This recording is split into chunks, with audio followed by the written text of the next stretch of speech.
Please stand for the Pledge of Allegiance. I pledge allegiance to the flag of the United States of America and to the republic for which it stands, one nation, under God, indivisible, with liberty and justice for all.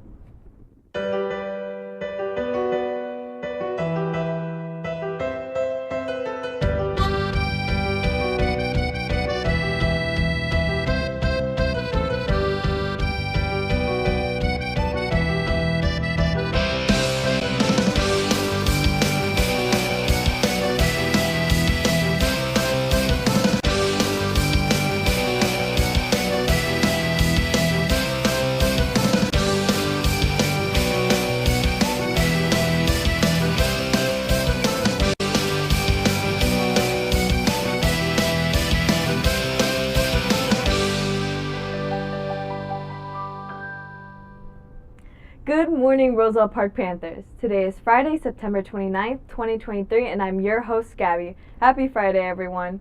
We hope you had a great half day yesterday. First up today, we want to introduce a new face in our building, Resource Officer Dip.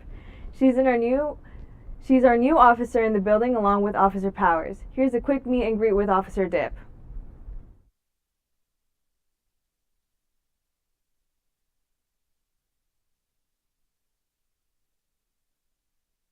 Hi everybody, I'm Officer DePaulo. I am new here at Roselle Park High School, along with the legendary Officer Powers. You'll be seeing a lot of me in the hallways and looking forward to getting to know all of you guys, and hopefully we're going to have a very safe, fun year. This is the best 4 years of your life.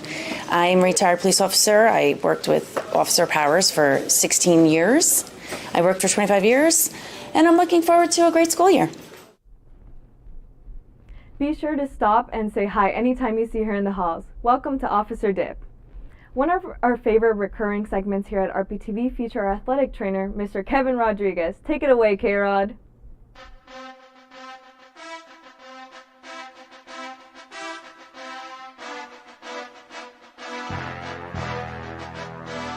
First aid with K-Rod. First aid with K-Rod. Hey, how's it going? Mr. Rodriguez here. Welcome back.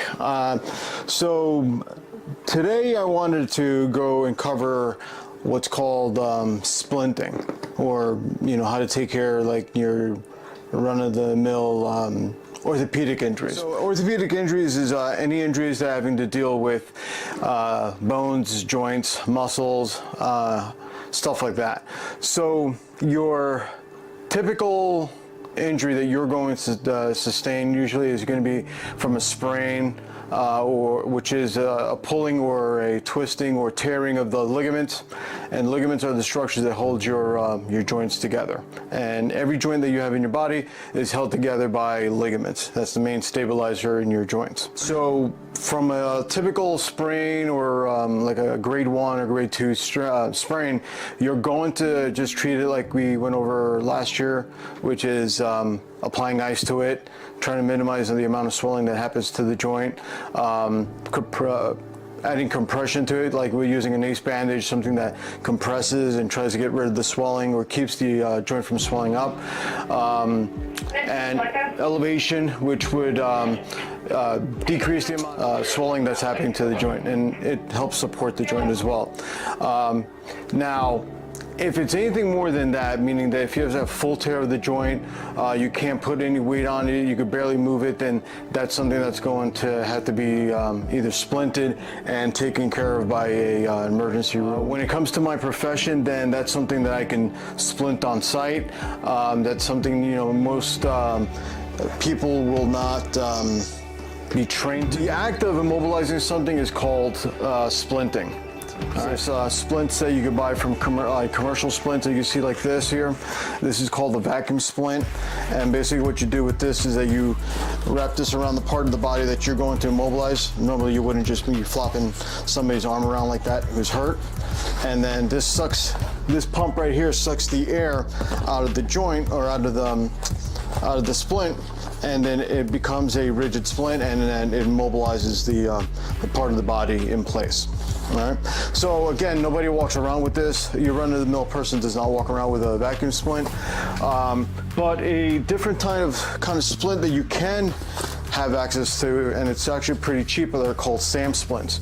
So SAM splint is basically just like a little thin sheet of aluminum that can bend, twist, and fold. You could do things with it like this, and you can use this to immobilize a part of the body. It's easy to travel with. You could fit maybe 2 or 3 of these in a first aid kit, and then again, you could just take this along with an ace bandage, wrap it around the part of the body, and it will immobilize that part of the body like this. Okay, jacked, like just a regular piece of metal that you can use to immobilize something, immobilize that part of the body.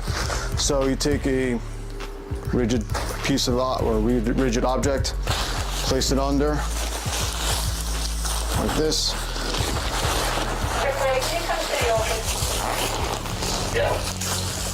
And then wrap it around, and then use ace bandage or duct tape just to kind of immobilize that part of the body in place. Again, or you could use plywood or some kind of rigid device, object that's not going to move on you. Now, hold on.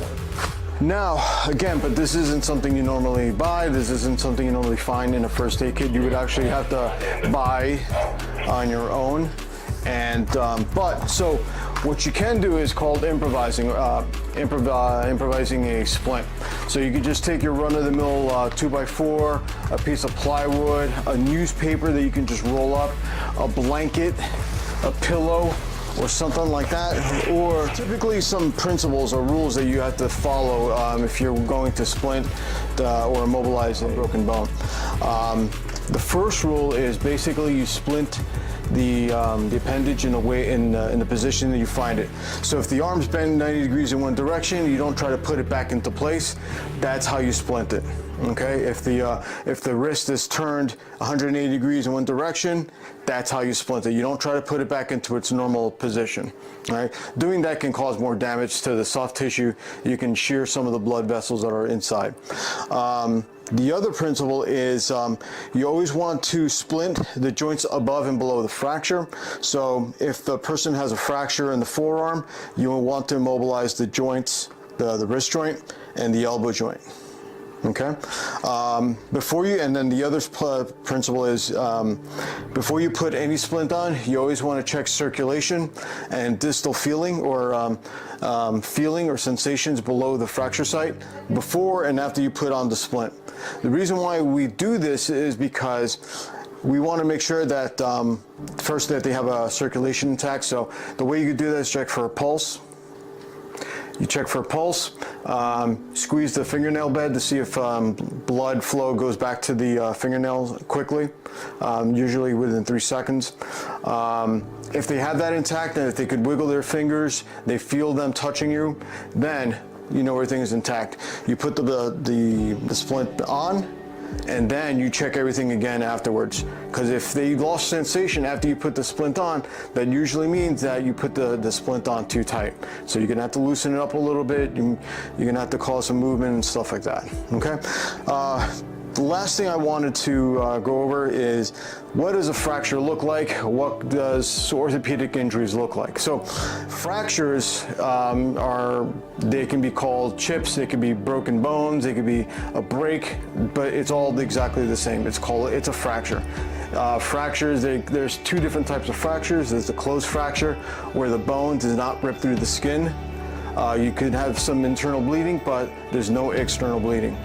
The compound fracture or the open fracture is where the bone rips right through the soft tissue, skin, and you can see the bone sticking out of the skin. You'll see fatty tissue, you'll see muscle, you'll see all the stuff that doesn't belong on the outside, and you will see external bleeding at that point. Your biggest priority once you see a compound fracture is to stop the bleeding before you even think about immobilizing. Okay, and if worse comes to worse, if you don't have anything, you can't improvise anything to immobilize that part of the body, then just have the person lay still until you call and call 911. Call 911. Make sure that they don't move If you need to, you can help stabilize the individual by holding their appendage down in place. If it's a spinal injury or a neck injury, do not move the victim in any way, shape, or form. What you can do is just stabilize the head and neck in the position that you find it. Don't try to move their head into a different position. Just keep their head and neck in the position you find it. So if they're face down, that's how you stabilize them. And that's if you suspect any type of back injury, neck injury, especially if they lost some consciousness. The only time you should move a victim who has a spinal or neck injury is if their life is in immediate danger, like a fire, smoke coming out of a car, or they're not breathing. And that's when you can move them around to either start CPR or get them out of that situation that will surely kill them. Okay, so that's about it. I'll see you guys next week.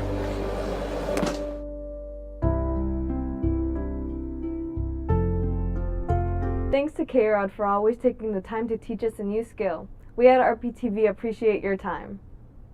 Finally, it is time for what everyone has been waiting for, because today is officially the club fair. During our lunches today, all of our school's clubs will be on display in the auditorium for all of you to explore. Please make sure to join at least one club, for we have a large assortment of choices to choose from, including art club, esports, dance club, health careers, film club, and many more. This year there's a new vocal studio where you can come into the RPtv studio to record some tracks. Make sure to check it all out. Before we leave, we wanted to do a quick shout out to the girls tennis team for all advancing in the first round of the Union County Tennis Tournament. Congratulations, Panthers! We're here cheering on for you. That's all for today. We hope you have a great weekend, and we'll see you on Monday. Stay dry. Bye!